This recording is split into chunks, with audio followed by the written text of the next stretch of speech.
we had phase 3.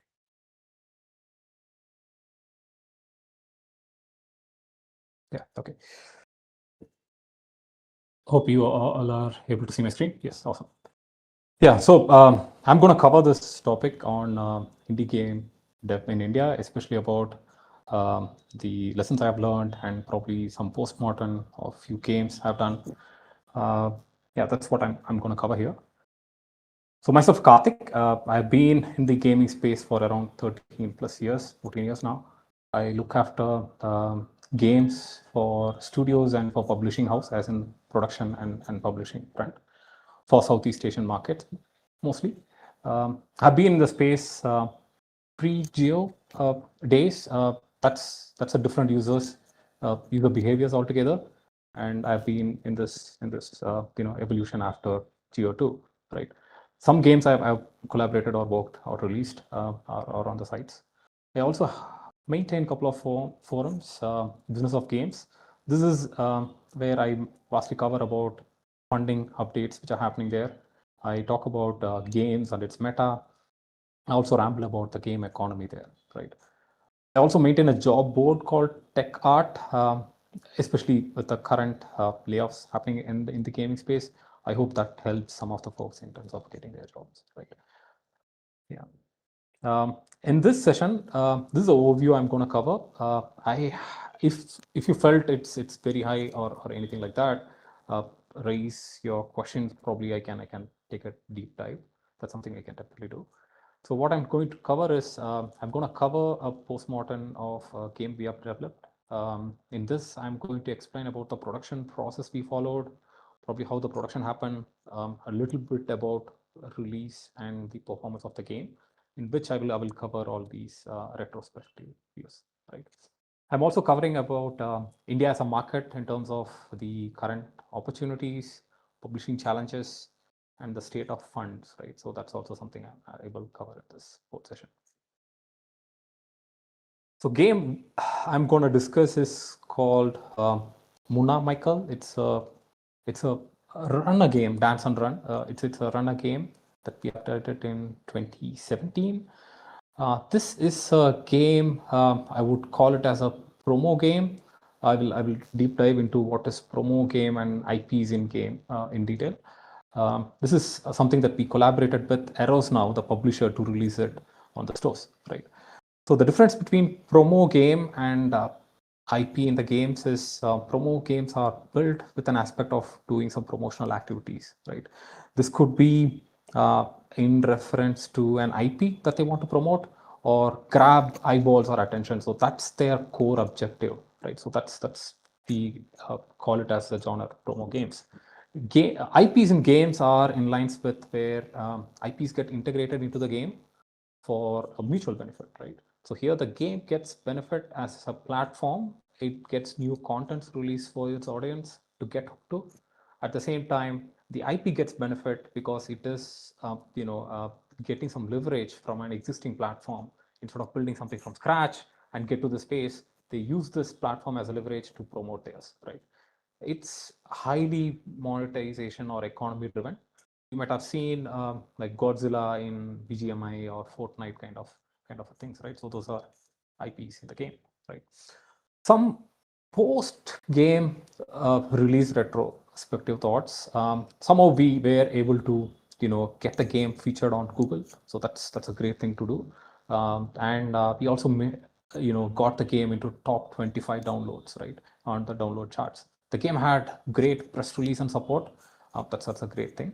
I'll also take a deep dive on what's next. Once you release the game, what's next year, right? I'll take a deep dive a bit later. So in product lifecycle, what you have is meta is core important for a game, right? Because once you release a loop for someone to get hooked to, meta ensures they are retained for a long term, right? Whereas in promotional games, their shelf life is very short. Like if a movie or you're doing it for a movie or anything like that, their shelf life is probably 2 weeks to 3 weeks tops, and then the game declines in terms of getting the attentions or even downloads, right? So that's the short shelf life that you have. So you have to define what's next, because you get some audience and attention in this small duration of 2 to 3 weeks. You have to ensure that you are carrying it forward, something there, right? LTV is lifetime value. Like I said, its shelf life is very small, so the lifetime value of the players is very low, right? So you have to introduce something into the game to ensure it's been carried forward. So the game have different objectives, like the primary objective being promote the IP, promote the movie, promote about the star who has casted in the movie and things like those. And this latent IP for a publisher is to retain the users. So probably cross promote another game or another experience inside this game, Munna Michael, and get them over there. So that is one of a latent, objective we had. Usually our development process is in this way, where we do pre-production, where we do design document, UI, UX, wireframes, level designs, define the tech stack, and then do a lot of documentation so that the all stakeholders are in lines, and then we get into the production where art, devs, and QA team will take their responsible task, right? And then we do post-production, probably integrate some events, analytics, and things like those. Do a beta and public release. Here, the development process is a bit different. Reason being, we had got 4 weeks window from the production house to handle the release, which is very short for us, right? Another story on, especially about the production houses. So in the publishers, if you are ever going to collaborate with a production house, they always come at the last moment, or they give you very few weeks as a lead time to handle some production. So that has been their behavior. I've noticed over a period of time, right? So the ideation was completely based on the library, what library I have, how well versed with I'm with the library to handle the production. So that was the focus, to define the gameplay here, like the ideation here. There are some red flags because an IP is involved. There could be a few stakeholders involved who might review and give approvals. So the turnaround time for that is also something I have to keep in mind during the production phase. If there is any extension in this turnaround time, which will impact me on the production front if I don't get any approvals on time. So on the production, my studio experience is in this way, where we align the team on day one, right? To ensure we have the right folks on place. They are aware of what we are trying to build, why we are building it, who's involved, and how it is made. All those aspects have been completely defined so that everyone is aligned here. So reason being, they might have to slog during weekends, as it's a 4-week duration, 4 7, so what, 28 days is the production duration we had in hand, of which, if you reverse engineer it, right, optimization takes a huge amount of time, where I have to optimize it for lower end devices and things like those. I have to do thorough testing and then release it. So I have to ensure the team is convinced to put their efforts. So also, ensure I have the right skills and folks in here who can handle the development. Yeah. So 4 weeks duration is hell in production front, where you have to ensure the game is ready, the assets are approved, the power-ups are something that the it's correlated with IP that we are trying to build. All these have to be brainstormed and finalized. And in my experience, optimization works, but it never ends, especially with India. In India, the Android versions are huge, right? So if you are building a game for iOS versions, it's easier because you list down probably the versions of iOS and the resolutions, and you can easily cover them. Whereas for Android, you have to start from Oppo, Vivo. I don't know. There are hell loads of manufacturers are there. Different resolutions are also there. So that takes a long time. So we have to always plan for it, right? So here, like I said, we pick the game based on an engine that we are comfortable with. The ideation started off with an engine that we are comfortable with. So we proposed and saying like, hey, a runner is something that I can do it much easier. And that's what I would focus on, because I know a stable engine is there. Probably I can integrate your IP into it and release it. So that was the focus we had. So the development process is a bit different, where we have to ensure to create the visuals required for the game and also integrate them and then do the release, right? The test and release. and a bit of nuances like add their IP into the game. So those are the core focus we had. On business thoughts, we know that the game will get good download. So the download is guaranteed here. So there is a term publisher use called MG. It's an abbreviation for minimum guarantee, right? So when you do a deal with a publisher, so you bring on certain guarantee to the table. So is the publisher. So the publisher often or this much. D7 is going to be this much. So those are all the benchmarks will be defined in a deal, especially with the publishers. So postmortem of the game. So like I said, the promo games have a curse. Like it's a double-edged sword. You would get good downloads, attentions, and all those aspects, but those are very short shelf life. You don't expect the players to retain or be there for a longer time. After this, we have did a lot of IP-based games for Warner Music, Warner Bros, for Hobbit and Kid Keo as a music artist. We have built some games for them, whereas we had really evolved as a production house. If you are asking me to start a production now, it would be completely different. So I would rely on a tech art to start. In the production phase, what happens is you create visuals, you do your programs, and the tech art is someone who is going to see how the integration works, how the asset runs within the Unity or Unreal ecosystem. So the tech art is very crucial for you to get into the production now, right? And you have to also have benchmarks against the resolutions that you're going to cover.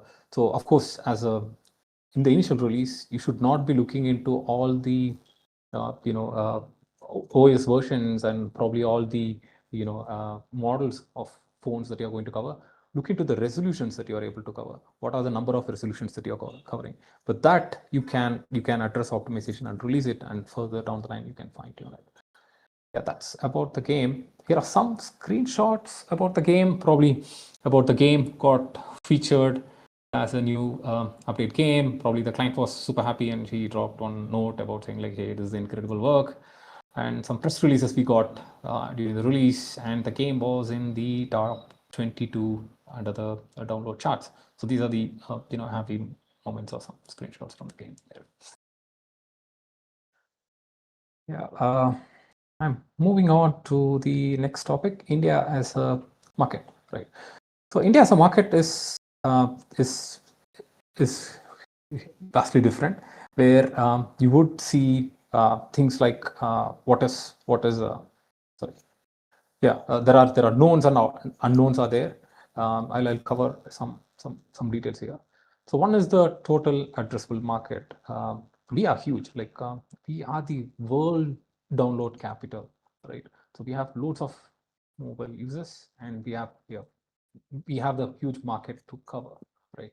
It could be a game as gender specific, psychography specific. We can still cover huge audience. So that's one of the greatest plus we have, a strength, right? On the platform preference, as we speak, mobile is the topmost platform, I would say, where you have loads of users. Then comes in browsers, where it has loads of users, and then the PC, right? So that's the scale of, I would say, the platform preference. Economic around these platforms differ too. Mobile can be hybrid, where you can drive the economy with in-app purchase and ad monetization driven. Browsers is purely ad mon driven, and then PC is IAP driven, right? It can be ad mon, but whatever I've seen, it's mostly IAP driven. Yeah, so that's the scene there. So there is a bit of evolution happening now. There is a desire and for what platform to build, especially from the next gen of game developers I'm interacting with, against where we are as a market position wise, right? So I see a lot of folks gets driven with this FPS passion, and they want to jump in and say like, hey, I want to do a FPS game, a shooter game, and things like those, because they are being hooked to an FPS game on the Steam front, and they are thinking through that. But I strongly believe mobile is our forte, right? You have a very good set of audience to attract. I would say even cheaper audience to acquire through user acquisition.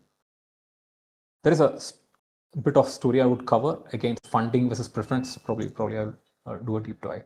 IAP scene in India is still at early nascent stage, I would say. As you know, credit card acceptances, usage is very low, and UPI has covered it to some extent, but still IAP has been a huge challenge for us. So now what happened is we have this real money gambling games. I will bring under fantasy games, card games under this real money gambling games. So regulation has been imposed where payback as in you are giving out rewards as a cash to the users has been banned by the government, right? So this have some side effects too. So it's healthy, unhealthy. This is a huge debate, but it has some side effects on the player behaviors, right? So what happened is earlier when you release a game, say a rummy, a poker, or a fantasy game, uh, people will download the game probably after seeing something from Hotstar or some YouTube ads. They get down to the platform. They even install an APK file, which is outside of the store. They were able to install that, right? They were open to do that. And they tried the game, right? Even though you are hooked to, say, Dream 11 or any fantasy game or any card game, you tried a new game altogether. You play a couple of sessions, you saw how the sessions works, and you grabbed early offers, because when you look into any of the new games which gets released, they give out lots of offers initially, saying like you take 1,000 rupee value of chips or points of soft currencies that you can carry forward into the game. So they grab those earlier opportunities given from the games, and they even time the cash out. So cash out timing had different terms against payment gateways. They even timed those cash outs. As a developer, I used to call that as a retention, right? When someone sees all these checks and they play the game, and they're hooked to the game, I call them as retentions. But after this regulation came in, these players have just vanished. They are not involved, or they are not using the same behavior to download soft currency based fantasy game. They are not downloading the same, or they are giving the same attention to another rummy or a card game, right? They just vanished. That's puts us at a spot saying like, do we have the players in India who are playing the game, or they were interested in playing the payback, as in the cashback that they get as a reward? Was that the motivation factor, or was it the game? So that's a set of audience which also involved in the download capitals, but I don't know where to put them out, because they are not involved in the game for playing it. They were involved only for the paybacks, right?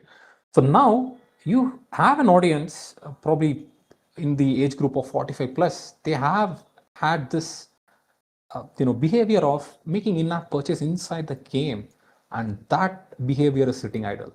So if you are trying to build a game, what I'm trying to say here is that in-app purchase behavior is there with the audience, and that behavior is sitting idle. So that's a blue spot for anyone to build a game and release it for them. And if you get them hooked, they are the audience who would convert into a paying player, right?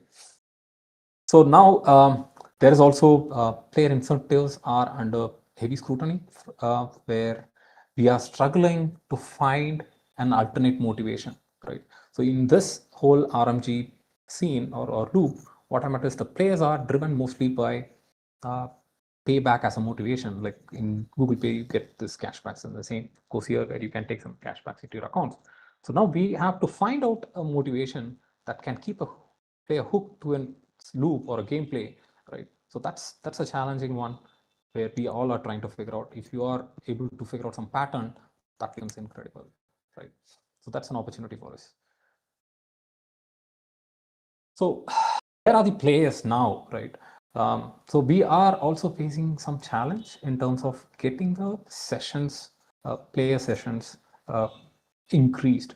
So there are days, there were days where I used to see in metros, people used to play some quick games, like hyper casual games. And so all I see is they play these micro dramas and reels, which is taking away our audience sessions. So instead of playing a game, they are currently hooked to a micro drama or some reels, where they get the same anxiety which if you play in a game, the same motivations or the same aspects can be covered in probably 5 to 10 minutes of timeline, right? They were able to cover it in a small reels of 60 seconds. So now we are competing against that sort of a session. So that's a big challenge for us.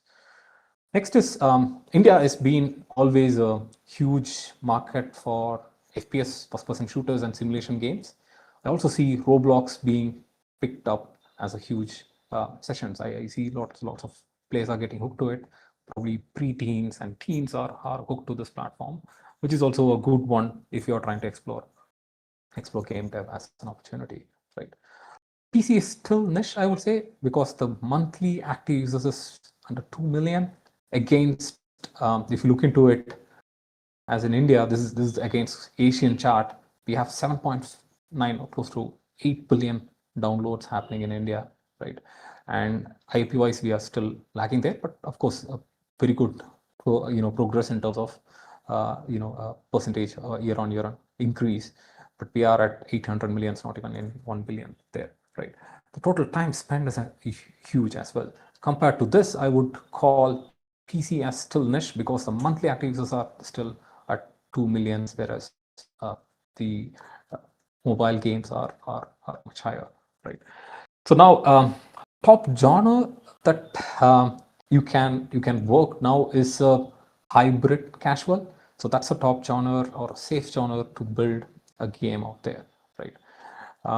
So these are some of the games which are actively played by PC gamers in India: Valorant, Fortnite, GTA, and COD, right? So those are the games preferred. Like I said, India is still a FPS-driven market, right? Again, coming back to the hybrid casual games, that is a huge opportunity for us to. There is no top third-party publishers in top 100 in who are from India, right? As in, a third-party publisher is publisher who publish other game devs or studios game on theirs, right? We don't have anyone in India in top 100. That's a huge spot for us to fill in.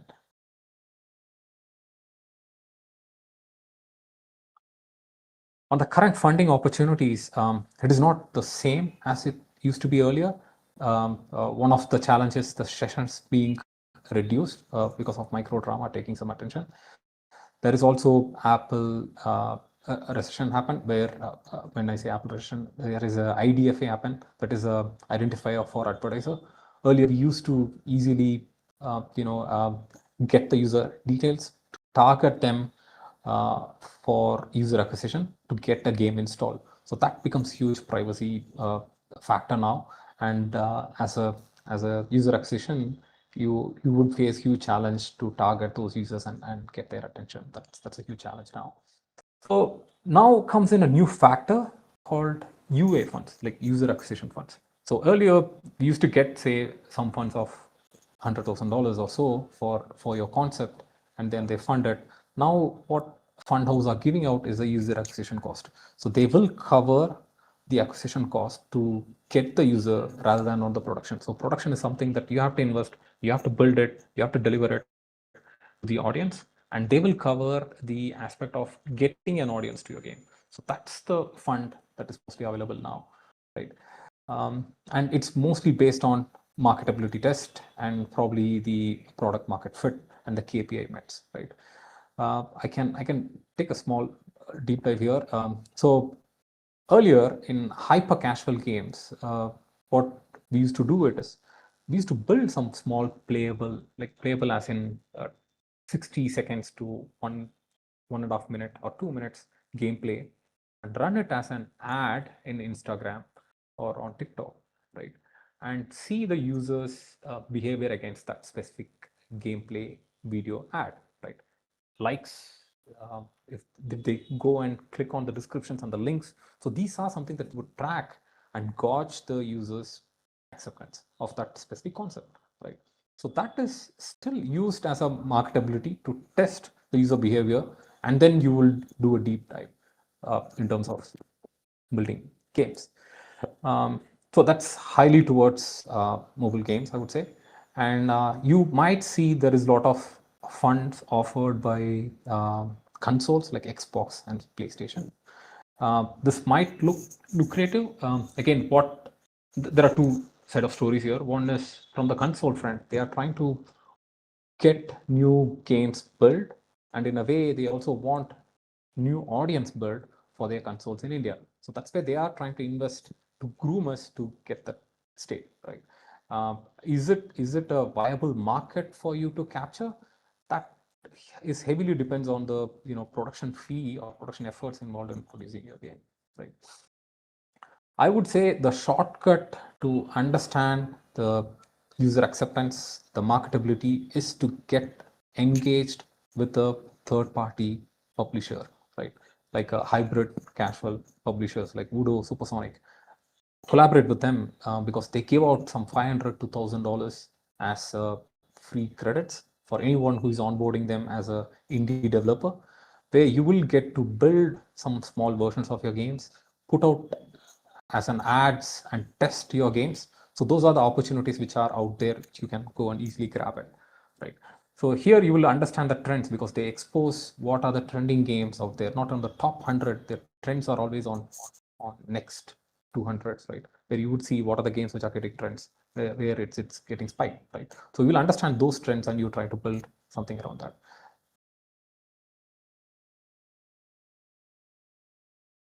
On more funding opportunities, like I said, Sony has introduced Hero Project, where they are funding for PlayStation development. Krafton has introduced investment of 50K to 150K, right, for as an incubator.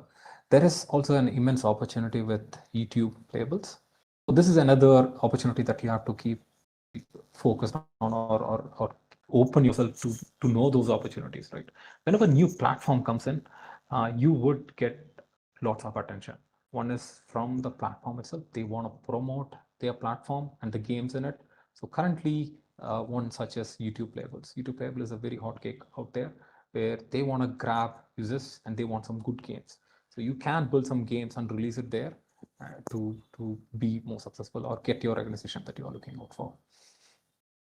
These are some publishing terms you should be aware of whenever you get involved with a publisher or some fund house on how the game will be built and things like those.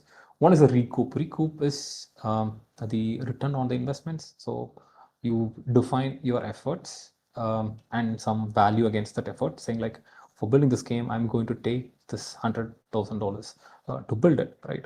So now how that will be recouped when they release the game, right?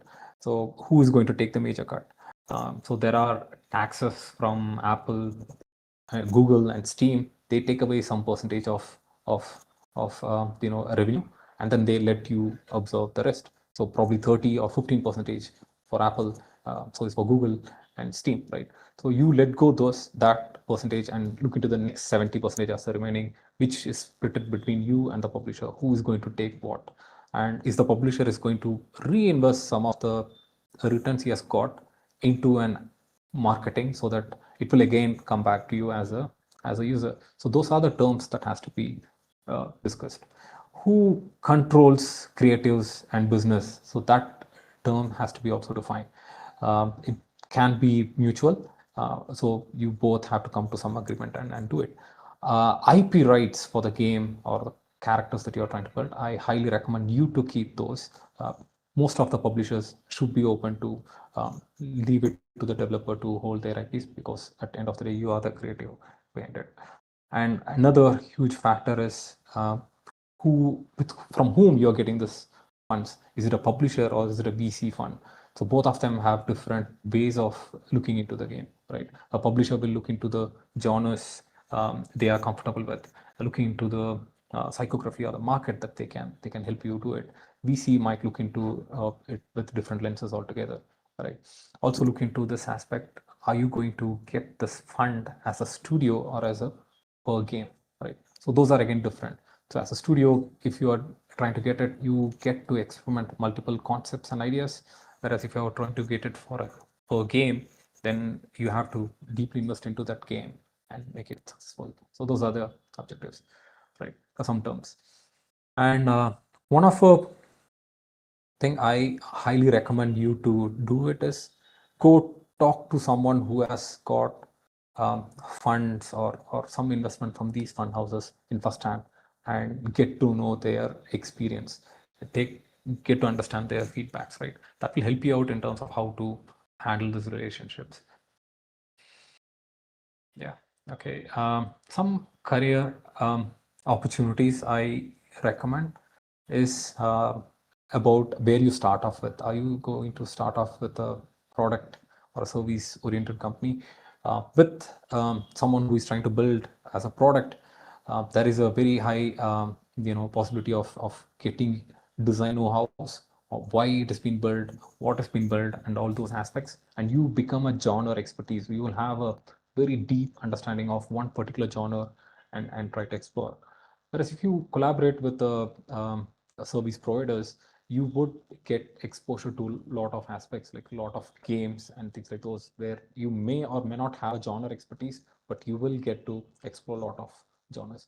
I strongly advise that is very important for someone who is trying to break into the gaming space, right?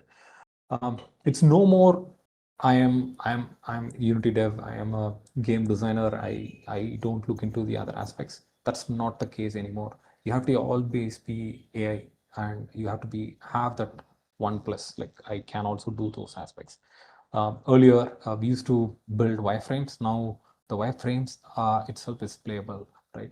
So there are tools available out there which you have to have exposure and hands-on experience to be more competitive in the market. Another aspect is understand distribution, right? So understand distribution as in how Instagram works, how Instagram ad works, why people like it, how to throw in a thumbnail, how to what are the thumbnails are liked, how to get an attention within that short span. Those are all very crucial for you to understand, because the game market is super competitive, and you have to grab that initial hook to get them hooked to your game altogether, right? So game is more of a business on a long term over passion, right? You have to look into aspects on return on investments, user acquisitions. All these are pure business terms which will make or break your games, right? There is a huge spike in tech art role. Like earlier days, the developer will develop his program or handle his programming, and the artist will develop his artwork. But when who handles those integration, right? They always face some challenges. So now you become that pillar who handles both these roles and give insights. So that is going to be a huge spike, or the future roles. Yeah. Oh, feel free to build lots of demos, especially on YouTube playables. Like I said, you can go ahead and make use of some online tools, build some games, throw it out in the YouTube playables, and see. It's an open platform now for you to get exposure, right? Yeah. So that's my insights. I am open for any questions, or if you want me to take a deep dive, I can do that. Yeah.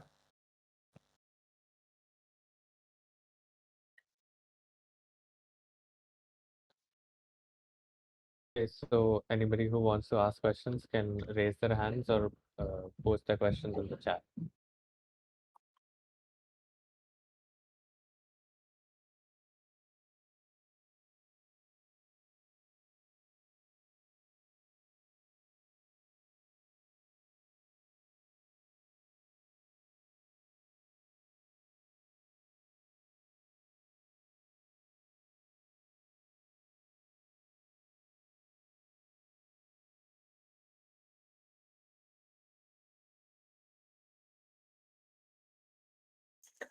Hope you guys had some insights from this. If there is anything that you want me to take a deep dive, I can do that. Yeah, I'll also put out this somewhere in where you can get access to. Probably I'll share the link in this chat later.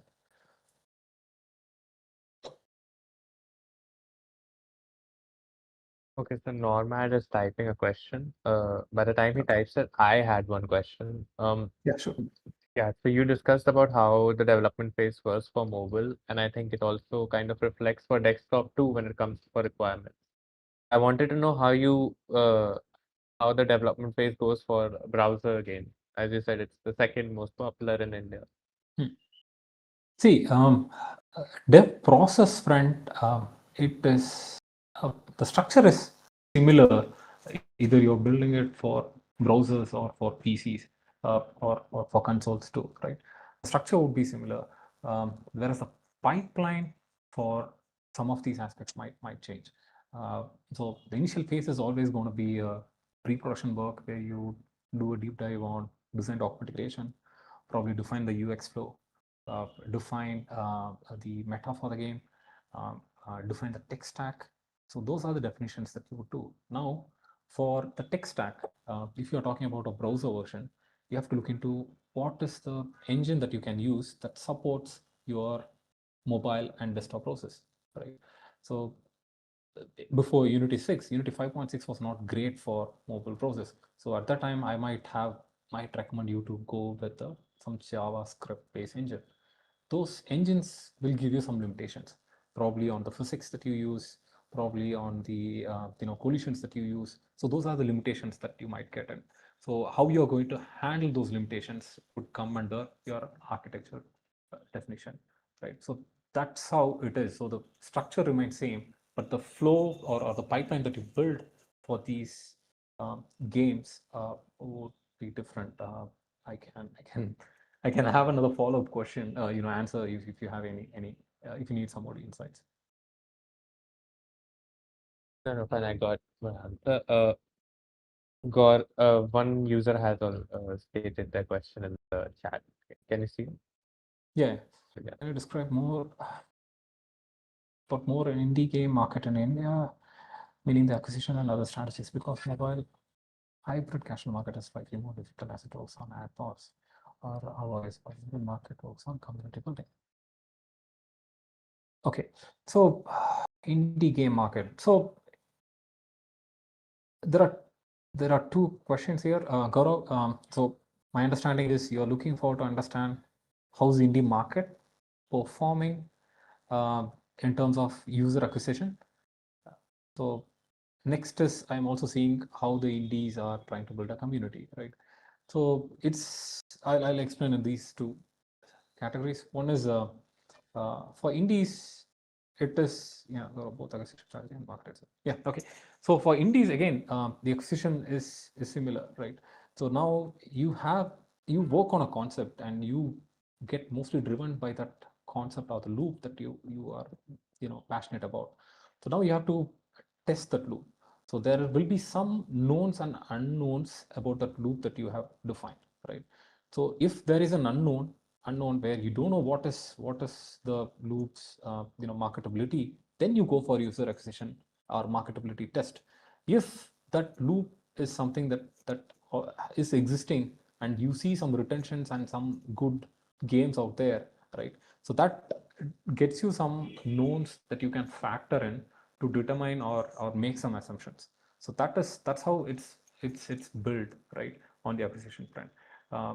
Mostly hypothesis driven, where you derive or make some hypothesis, test those hypotheses, and then take a deep dive. Mostly the indie devs may or may not have that much fun to test. For Indian market, it's very easier because our user acquisition rates are the cheapest or one of the cheapest in the world. Yes, our downloads are high, but our acquisition costs are cheapest.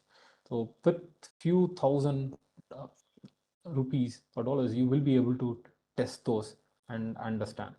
So that's my thought on the acquisition.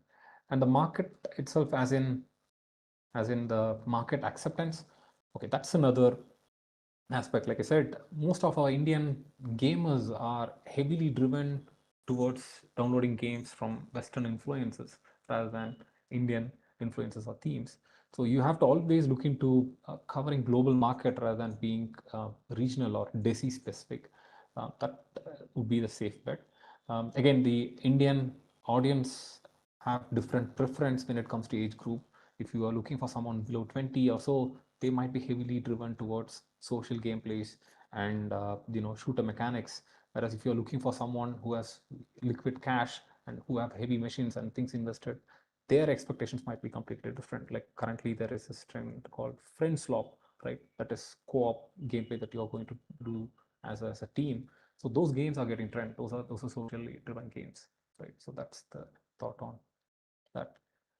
I'm picking Demon Hunters. I wanted to ask about Flash players, like back in the day when service stopped altogether. Cosmic on markets. Such situations. See, Flash is a dev ecosystem which got killed eventually because of probably Apple putting out the ban first, and the whole industry followed after that. So that is a ecosystem for you to build, right? So you as a developer have to always adopt and be ready to learn new engines and get into the places.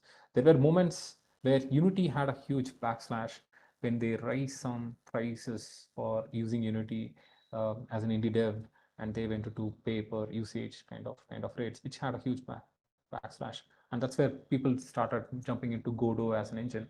So these sort of regulations or changes are something which will bound to happen. As a dev, you should be always ready to look into exploring other ecosystem, because if you look into it in a very deep sense, you are doing your coding or programming in a language, and if you have expertise on that, you will be able to adopt to the other ones. Okay, what are your thoughts on Geo Games platform? Yeah, so there are some tryouts are happening out there. I have worked with them on some demos earlier. I haven't seen great results, but like I said, Geo games are again purely ad driven, and I don't see a lot of transparency there. So uh, I would recommend you to try something like YouTube over Geo there.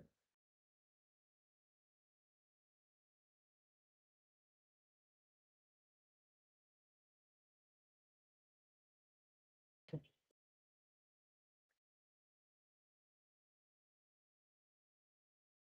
Karo has a follow question.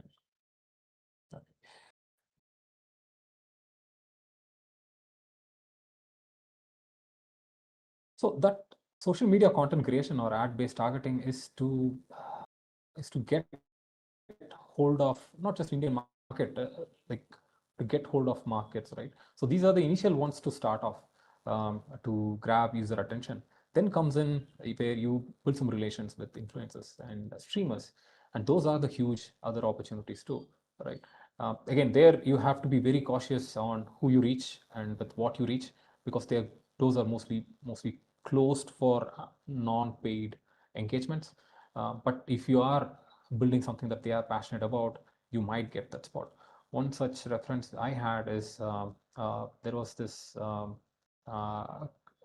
game called Super Club Soccer.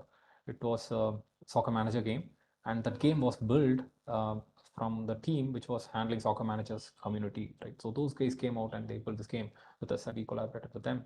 So they had this community already with them, and he was grooming this community over a period of time, right?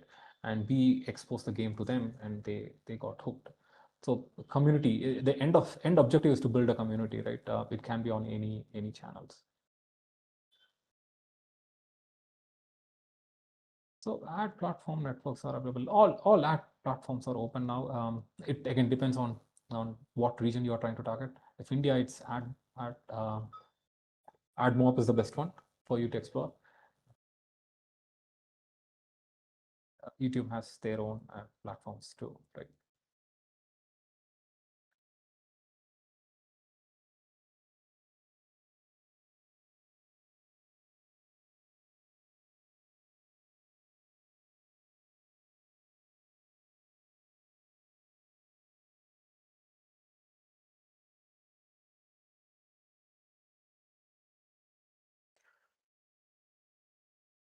Yeah, that's me. If you want to connect, I can connect there.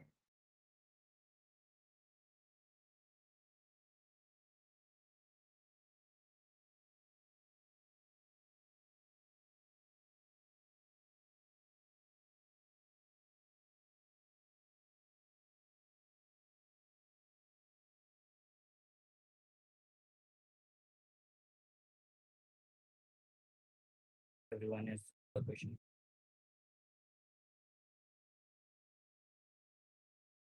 So for your time, for now, guys, if anyone of you have any questions, you can ask in the general chat of our Discord group.